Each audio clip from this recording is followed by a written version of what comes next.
In this video, we will cover types of friction. अब types of friction में यहाँ पर हम थ्री types of friction पढ़ेंगे: static friction, limiting friction and kinetic friction. Okay? सबसे पहले पढ़ते हैं static friction क्या होता है.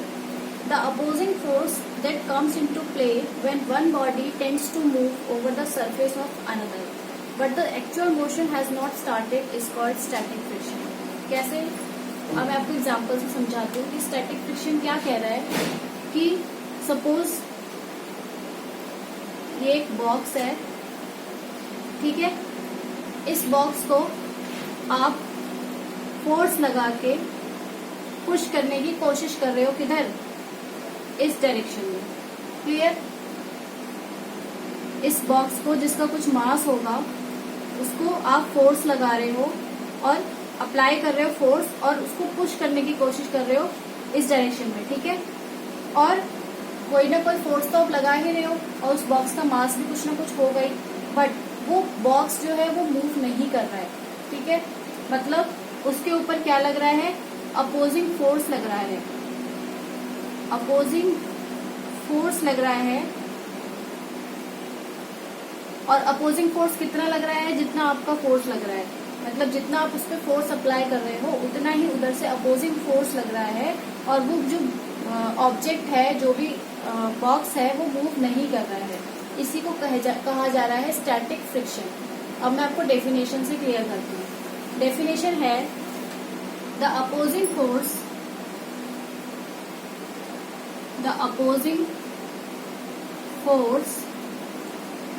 That comes into play when one body tends to move over the surface of another, but the actual motion has not started. समझ में आया कि जो अपोजिंग फोर्स आता है कब आता है? जब आप अप्लाई करते हो कोई फोर्स. ठीक है. तभी आपको पता चलता है ना कि आप फोर्स अप्लाई कर रहे हो, वो ऑब्जेक्ट जो है वो मूव नहीं कर रहा. इसका मतलब अपोजिंग फोर्स लग रहा है उस ऑब्जेक्ट के ऊपर. ठीक है. When one body tends to move over the surface, मतलब ये सरफेस है जिसके ऊपर आप एक बॉडी को मूव करा रहे हो. ठीक है. This is object A and ये जो सरफेस है उसको बी मान लो कि बी के ऊपर आप ए को मूव करा रहे हो. ठीक है. When one body tends to move over the surface of another. Clear? एक बॉडी है, ए ऑब्जेक्ट, जो कि दूसरे बी सरफेस पे मूव करा रहे हो, but the actual motion has not started. लेकिन मोशन नहीं स्टार्ट हो रहा है. क्यों नहीं हो रहा है? क्योंकि जैसे मैंने बताया कि जितना आप अप्लाई कर रहे हो उस पर फोर्स उतना ही बैकवर्ड डायरेक्शन में उसको क्या हो रहा है? अपोजिंग फोर्स मिल रहा है, जिसकी वजह से body same as it is rest पर ही है. समझ में आया? और इसी को क्या कहा जाता है?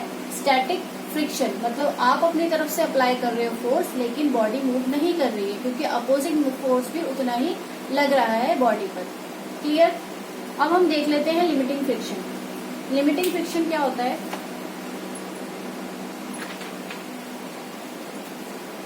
इसको मैं इरेज कर देती हूँ.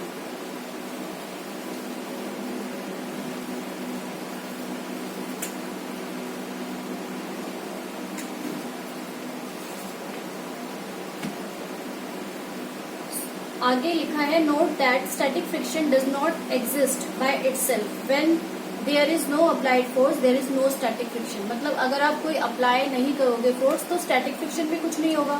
बॉडी जहां है वहीं पर रहेगी. ठीक है. अगर आप फोर्स अप्लाई करोगे तभी तो उस पर स्टैटिक फ्रिक्शन लगेगा, अपोजिंग फोर्स लगेगा. ठीक है.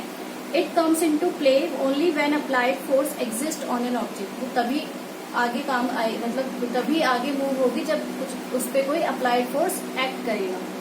सेकेंड हम पढ़ लेते हैं लिमिटिंग फ्रिक्शन. लिमिटिंग फ्रिक्शन क्या होता है? If you move a heavy box from one place to another the force required to overcome friction at instant the box starts moving from rest is measure of limiting friction. जैसा कि अभी हमने देखा static friction में क्या होता है कि फोर्स तो आप लगा रहे हो, ठीक है, बॉक्स पे आप फोर्स लगा रहे हो, ठीक है, अप्लाइड फोर्स आप लगा रहे हो, और उतना ही अपोजिट डायरेक्शन से क्या हो रहा है, स्टैटिक फोर्स लग रहा है, ठीक है, स्टैटिक फ्रिक्शन हो रहा है, फ्रिक्शन की वजह से बॉडी मूव नहीं कर पा रही है, तो ये हमारा हो गया स्टैटिक फ्रिक्शन। लिमिटिंग फ्रिक्शन में क्या होता है कि आप फोर्स अप्लाई कर रहे हो, अप्लाइड फोर्स इस पे लग रहा है, ठीक है, और जब आपको पता चल रहा है कि जितना फोर्स आप अप्लाई कर रहे हो उससे बॉडी मूव नहीं कर रही है, उससे बॉक्स जो है, ऑब्जेक्ट जो है वो मूव नहीं कर रहा है, तो आप क्या करोगे, अपना फोर्स अप्लाई जो कर रहे हो उसको बढ़ा दोगे, इंक्रीज कर दोगे, ठीक है, मतलब कि जो अप्लाइड फोर्स है वो आप बढ़ा दोगे, किससे, फ्रिक्शनल फोर्स से या फिर स्टैटिक फोर्स से, ठीक है। जब आप स्टैटिक फोर्स या फ्रिक्शनल फोर्स से अपनी अप्लाइड फोर्स को बढ़ा दोगे तो बॉडी क्या करेगी, मूव करना स्टार्ट कर देगी, अपनी पोजीशन को रिप्लेस करना स्टार्ट कर देगी, ठीक है, थोड़ा ही करे लेकिन अपना सरफेस जो है वो यहाँ से कहाँ आ जाएगी, मान लो थोड़ा इतना यहाँ से इतना मूव कर लिया इसने, समझ में आया। इसी मूवमेंट को जब बॉडी ने हल्का सा मूवमेंट करना स्टार्ट किया, इसी मूवमेंट को कहा जाता है लिमिटिंग फ्रिक्शन। क्लियर, डेफिनेशन पढ़ लेते हैं। The static friction at this stage is maximum, मतलब स्टैटिक फ्रिक्शन क्या हो जाता है, इस स्टेज पे मैक्सिमम हो जाता है, मतलब आप अप्लाई क्या कर रहे हो, मैक्सिमम फोर्स अप्लाई कर रहे हो, तो स्टैटिक फ्रिक्शन क्या हो जाएगा, बढ़ जाएगा। क्यों बढ़ जाएगा, क्योंकि जितना ज्यादा आप अप्लाई करोगे फोर्स उतना ही अपोजिट डायरेक्शन में फ्रिक्शनल फोर्स लगेगा, और वही हमने क्या देखा, स्टैटिक फ्रिक्शन होता है कि जब बॉडी मूव नहीं करती है, ठीक है। अगर आप कम फोर्स अप्लाई करोगे तो इधर से भी इक्वल बैलेंस फोर्स करने के लिए इधर से भी उतना ही कम फोर्स लगेगा, बट अगर आप इधर से ज्यादा फोर्स लगाओगे, मैक्सिमम फोर्स लगाओगे, तो फ्रिक्शनल फोर्स भी बैलेंस करने के लिए मैक्सिमम हो जाएगा। समझ में आ रहा है कि स्टैटिक फ्रिक्शन क्यों कहा जा रहा है कि स्टैटिक फ्रिक्शन बढ़ जाएगा लिमिटिंग फ्रिक्शन में, क्यों, क्योंकि यहाँ से आप फोर्स अप्लाई ज्यादा करोगे मूवमेंट करने के लिए, उतना ही ज्यादा अपोजिट डायरेक्शन में फोर्स लगेगा, इसी को कहा जा रहा है कि जो लिमिटिंग फ्रिक्शन में है वो स्टैटिक फ्रिक्शन बढ़ जाता है, ठीक है। Now this maximum value of static friction is called the limiting friction, और इसी मैक्सिमम वैल्यू को जो कि स्टैटिक फ्रिक्शन में बोला जा रहा है कि स्टैटिक फ्रिक्शन की वैल्यू यहाँ पर बढ़ जाती है, उसी को कहा जा रहा है लिमिटिंग फ्रिक्शन, ठीक है, समझ में आया, okay. Hence limiting friction is the maximum opposing force that comes into play when one body is just at verge of moving over the surface of another body, ठीक है। इसीलिए कहा जा रहा है कि लिमिटिंग फ्रिक्शन क्या होता है, मैक्सिमम अपोजिंग फोर्स होता है जब कोई बॉडी अपनी रेस्ट पोजीशन से मूव करना स्टार्ट करती है। अब मैं एक बार समराइज करके बता देती हूँ इन दोनों में क्या डिफरेंस है। देखो यहाँ पर स्टैटिक फ्रिक्शन किसको कहा जा रहा है, इधर से आप अप्लाई कर रहे हो फोर्स, अप्लाइड फोर्स हो गया, उतना ही फ्रिक्शनल फोर्स लग रहा है, ठीक है। अगर आप यहाँ से मान लो 10 न्यूटन फोर्स लगा रहे हो तो अपोजिट डायरेक्शन से भी 10 न्यूटन फोर्स ही लगेगा, तो यहाँ पर स्टैटिक फोर्स हो गया, स्टैटिक फ्रिक्शन इसको कहा जा रहा है, ठीक है। कि अगर आप फोर्स कम अप्लाई कर रहे हो तो फ्रिक्शनल फोर्स भी कम लग रहा है। लिमिटिंग फ्रिक्शन में क्या कहा जा रहा है कि स्टैटिक फ्रिक्शन जो है लिमिटिंग फ्रिक्शन में वो बढ़ जाता है, स्टैटिक फ्रिक्शन लिमिटिंग फ्रिक्शन में बढ़ जाता है। क्यों बढ़ जाता है, क्योंकि यहाँ पर फोर्स आप ज्यादा अप्लाई करोगे, 20 न्यूटन फोर्स अप्लाई करोगे, तो ये भी अपनी बॉडी, अपने जो ऑब्जेक्ट है वो अपने ही सरफेस पे रखने के लिए, रोकने के लिए इधर से भी वो 20 न्यूटन ही फोर्स अप्लाई, फ्रिक्शनल फोर्स लगाएगा, ठीक है। तो यहाँ पर ये क्या हो गया, बढ़ गया, तो यहाँ पर स्टैटिक फोर्स पे, स्टैटिक फ्रिक्शन भी क्या हो गया, बढ़ गया।